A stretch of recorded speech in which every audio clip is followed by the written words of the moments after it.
صلی اللہ تعالی علیہ وسلم۔ ہے کلام الہی میں شمس الضحیٰ، تیرے چہرے نور فضا کی قسم، قسم شب دار میں راز یہ تھا کہ حبیب کی زلف رتا کی قسم، تیرے خلق کو حق نے جمیل کیا، تیرے خلق کو حق نے عظیم کہا، کوئی غصہ ہوا ہے نہ ہوگا سہا، تیرے خالق کے حسن و ادا کی قسم، یہی کہتی ہے بلبل باغ جناں کہ رضا کی طرح کوئی سحر بیان نہیں ہند میں واسط شاہ ہدا، مجھے شوقی ہے طب رضا کی قسم۔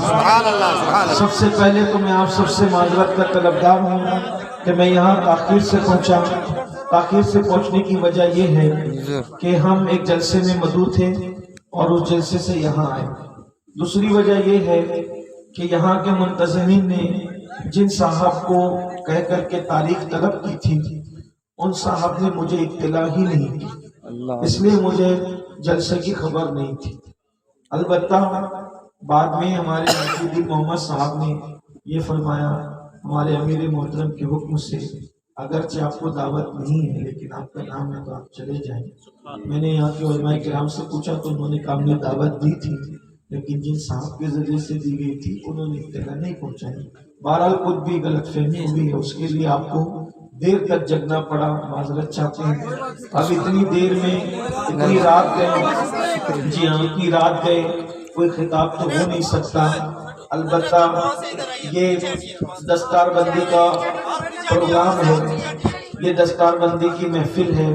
ماشاءاللہ تعلق جامعہ برکاتیہ فیض الرسول، اس کے جو طلبہ ہیں جنہوں نے حفظ کیا ہے، ماشاءاللہ 8 لڑکوں نے قرآن مقدس کو حفظ کیا ہے۔ یہ بات اچھی طرح یاد رکھیے، جتنے بھی انبیاء کرام دنیا میں تشریف لائے، انبیاء کرام کی جو ردائے نبوت تھی، ان کا جو دور نبوت و رسالت تھا وہ محدود تھا۔ وہ گئے، ان کے ساتھ ان کا قانون بھی چلا گیا، وہ گئے ان کے ساتھ ان کی کتابیں بھی چلی گئی، وہ گئے ان کے ساتھ ان کے معجزات بھی چلے گئے۔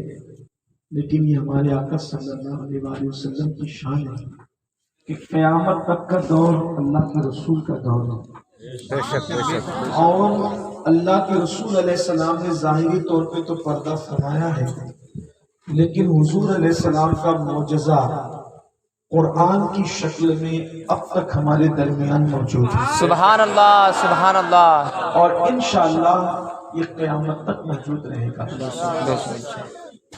سب سے بڑا مسئلہ یہ ہے کہ ہم نے قرآن کو نہیں تھاما، ہم نے موبائل کو تھاما، فلموں کو تھاما، ناولوں کو تھاما، سب کی کتاب پکڑی، رب کی کتاب نہیں پکڑی۔ اور رب کی کتاب میں یہ طاقت ہے، رب کی کتاب میں یہ قوت ہے کہ عرب کے بوریا نشین جو بکریاں چراتے تھے، جب انہوں نے اللہ کی کتاب کو پکڑا اور تھاما اور اپنی زندگی میں شامل کیا، تو اپنی زندگی میں قرآن کو شامل کرنے کی برکت ان کو یوں نصیب ہوئی کہ وہ قیصر و کسریٰ کے تاجدار بنے۔ سرکار فاروق اعظم کے دور میں ایک زمانہ ایسا بھی آیا کہ کچھ لوگ، یمن کے لوگ، مالدار لوگ اپنی زکوٰۃ کی رقم لے کر چلیں کہ کسی مسلمان غریب کو ڈھونڈیں کہ ہم اپنی زکوٰۃ اس کو دے سکیں۔ وہ یمن سے لے کے مدینہ منورہ تک آئے، لیکن ان کو کوئی غریب مسلمان نہیں ملا جو زکوٰۃ کا مستحق تھا کہ وہ اس کو زکوٰۃ دے سکے۔ یہ قرآن تھامنے کی برکت تھی۔ قرآن تھامنے کا مطلب کیا ہے؟ پہلی بات تو قرآن پڑھو، پہلا مرحلہ قرآن تھامنے کا قرآن پڑھو۔ دیکھو جو لوگ مسلمان ہیں اور قرآن پڑھنا نہیں جانتے، ان کے لیے بزرگان دین نے فرمایا جنہوں نے دنیا میں قرآن پڑھنا نہیں سیکھا، جب وہ قیامت کے دن اٹھیں گے تو اندھے اٹھیں گے۔ جو دنیا میں اندھا ہے وہ قیامت میں اندھا نہیں ہوگا، لیکن جو دنیا میں قرآن نہیں پڑھا ہوا ہے وہ قیامت کے دن اندھا اٹھے گا۔ اب بتاؤ جو اندھا اٹھے گا وہ جنت میں کیسے جائے گا؟ جو اندھا اٹھے گا وہ اللہ کا دیدار کیسے کرے گا؟ جو اندھا اٹھے گا وہ رسول اللہ کا دیدار کیسے کرے گا؟ کیا لگتا ہے قرآن پڑھنے میں؟ ہم نے کمپیوٹر تو سیکھ لیا، موبائل تو سیکھ لیا، سب سیکھ لیا، اگر آپ ایک اچھے حافظ قرآن کے پاس صرف 3 مہینہ دے دو تو 3 مہینے میں آپ قرآن سیکھ سکتے ہیں۔ بے شک سبحان اللہ۔ قرآن سیکھنے کے لیے زیادہ مشکل نہیں ہے، اگر 3 پارے بھی صحیح سے آپ نے پڑھ لیے پھر آپ 30 پارے خود ہی سے پڑھ لو گے۔ جیسے آپ اردو پڑھنا سیکھ لیتے ہو، انگلش پڑھنا سیکھ لیتے ہو، پھر بھی کوئی کتاب آپ کو دے دی جاتی ہے تو آپ اس کو پڑھ لیتے ہو، فرفر پڑھ لیتے ہو۔ تو ایسے ہی آپ 3 پارے پڑھو گے، اگر 5 پارے پڑھو گے اچھے حافظ قرآن کے پاس، تو آپ کو قرآن پڑھنے کا ضابطہ پتہ چل جائے گا، اصول پتہ چل جائے گا، پھر پورا قرآن آپ خود بخود پڑھ سکتے ہو۔ تو آپ کے سامنے رمضان شریف کا مہینہ ہے، اگر آپ رمضان شریف میں روزانہ 1 گھنٹہ اچھے حافظ قرآن کے پاس دو گے تو وہ آپ کو پورے مہینے کے اندر کم سے کم قرآن پڑھنا سکھا دے گا۔ اور قرآن پڑھیے، میں یہ نہیں کہتا کہ آپ 1.5 پارہ پڑھو، 2 پارہ پڑھو، صرف قرآن روزانہ کنز الایمان ترجمے کے ساتھ 1 صفحہ پڑھ لو، بس روزانہ موبائل میں ڈاؤن لوڈ کر لو، 1 صفحہ پڑھ لو، اس کی برکت دیکھو۔ پہلی برکت دیکھیے، ہمارا جو جسم ہے وہ دیسی ہے، ہمارا جسم دیسی ہے اور ہماری روح پردیسی ہے۔ ہماری روح، جسم مٹی سے بنا ہے، ہوا سے بنا ہے، آگ سے بنا، پانی سے بنا، یہ سب زمینی چیز ہے۔ آگ، ہوا، پانی، مٹی، 4 چیزوں سے جسم بنا، اور روح نور سے بنی، تو روح پردیس سے آئی ہے۔ تو اب جو پردیس میں رہتا ہے، جو پردیس میں رہتا ہے وہ بے چین رہتا ہے، جو پردیس میں رہتا ہے وہ بے چین رہتا ہے، جو دیش میں رہتا ہے وہ پرسکون رہتا ہے۔ تو اب یہ جو روح ہے یہ پردیسی ہے، تو یہ جسم میں بے چین رہتی ہے۔ تو پردیس میں سکون کیسے ملتا ہے؟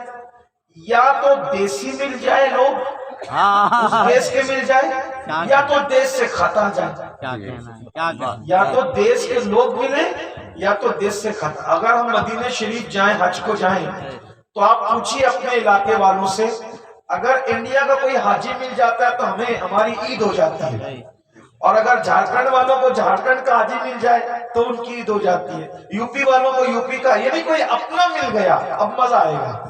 تو پردیس میں کوئی اپنا چاہیے، اور اگر اپنا نہیں ملتا تو اس ایک دور گزرا ہے، ابھی تو فیس بک کا، یوٹیوب کا اور موبائل کا دور ہے، تو اگر کسی کا فون آ گیا تو کتنا مزہ آتا ہے۔ جب آدمی پردیس میں رہتا ہے تو گھر والوں کے فون پہ لمبی لمبی باتیں کرتا ہے، کیوں؟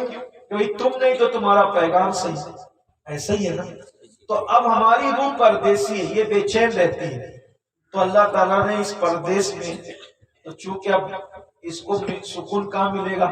اللہ کے پاس سے آئی ہے، تو اللہ کے پاس جانے کے بعد ہی اس کو سکون ملے گا، تو اللہ کے پاس کبھی جا سکتی نہیں۔ تو اللہ نے اس کے سکون کے لیے کیا کیا؟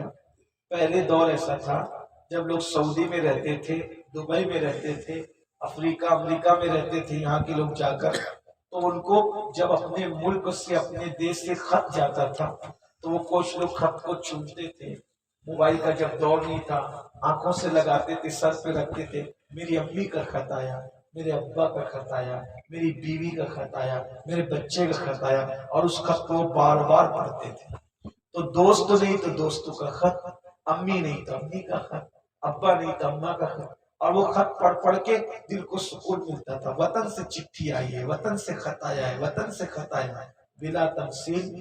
اللہ پاک نے جب اس پردیس میں روح کو بھیجا تو اس روح کو اب اللہ سے ملنا ہے، ابھی تو وقت آیا نہیں ملنے کا، تو یہ بے چین رہے گی۔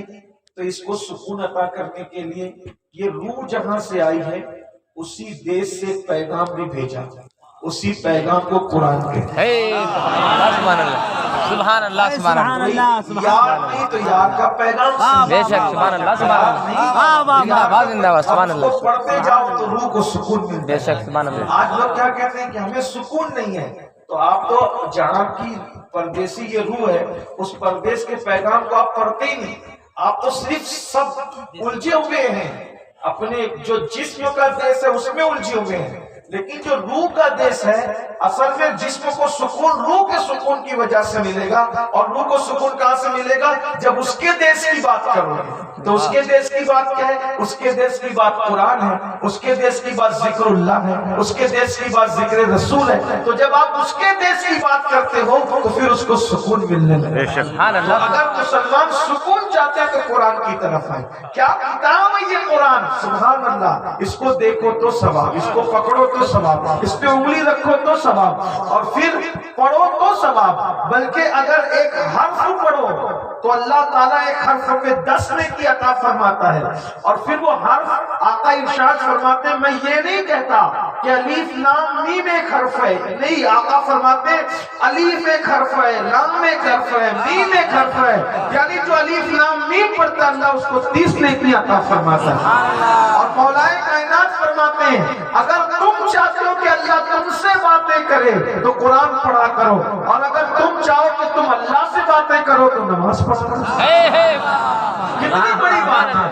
اللہ تعالیٰ نے ہمارے گھر میں اپنی کتاب, اور پھر قرآن کی شان یہ ہے جیسا قرآن اترا تھا ویسے ہی قرآن ہمارے درمیان موجود ہے. تو پہلے قرآن پڑھو, نمبر 2 اس کا ترجمہ پڑھو, اور پھر اس کو اپنی زندگی میں شامل کرو. اگر قرآن ہم نے اپنی زندگی میں شامل کر لیا دنیا کی بڑی بڑی طاقتیں ہمارے قدموں میں جھکے گی.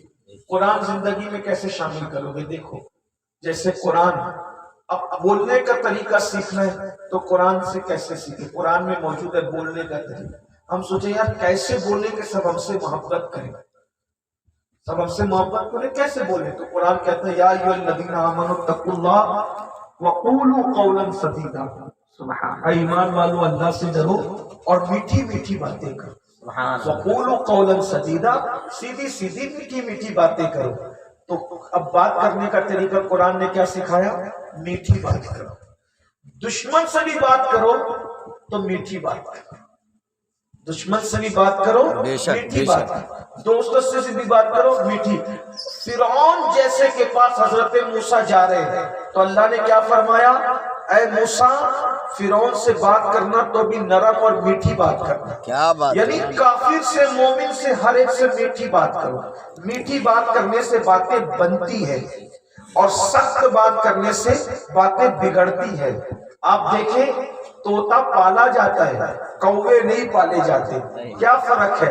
طوطے میں مٹھاس ہے اس کی بولی میں, کوے کے اندر مٹھاس نہیں. پتہ چلا کہ جہاں مٹھاس ہوگی اس بولی کی اہمیت ہوگی. آج ہم لوگ ابے تبے بکتے رہتے ہیں. یہ ابے کیا ہے؟ ابے بولنا تو لوگ عیب ہی نہیں سمجھتے. سرکار خواجہ بندہ نواز گیسو دراز دلی گئے ہوئے تھے, وہاں ایک بہت بڑے حکیم اور مولانا رہتے تھے, عالم علامہ صدر الدین صاحب. تو وہاں پر وہ حکیم بھی تھے. ایک ہندو آیا, اس کا نام بنو تھا. اس نے دوا لینی چاہیے تو وہ حکیم صاحب نے کہا ابے بنو, ابے بنو. تو حضور بندہ نواز جب وہ بنو چلا گیا تو آپ نے فرمایا آپ عالم ہیں, حکیم ہیں, اور آپ ابے بولتے ہو؟ ابے بولنا مسلمان کو زیبا نہیں ہے. تو انہوں نے اب اپنی سبکی مٹانے کے لیے تو آدمی کوئی نہ کوئی دفاع کرتا ہے, کہا حضرت وہ ہندو تھا, وہ کافر تھا, اس لیے میں نے اس کو ابے بولا. تو حضرت نے کیا فرمایا؟ وہ کافر تھا نا, آپ تو مسلمان ہو. ابے بولنے کا کیا؟ دیکھو یہ مذہب ہے, ہمارے مذہب میں ابے بولنے کی بھی اجازت نہیں ہے. تو جو مذہب ابے بولنے کی اجازت نہیں دیتا وہ مذہب بیوی کو ماں بہن کی گالی دینے کی اجازت کیسے دیتا؟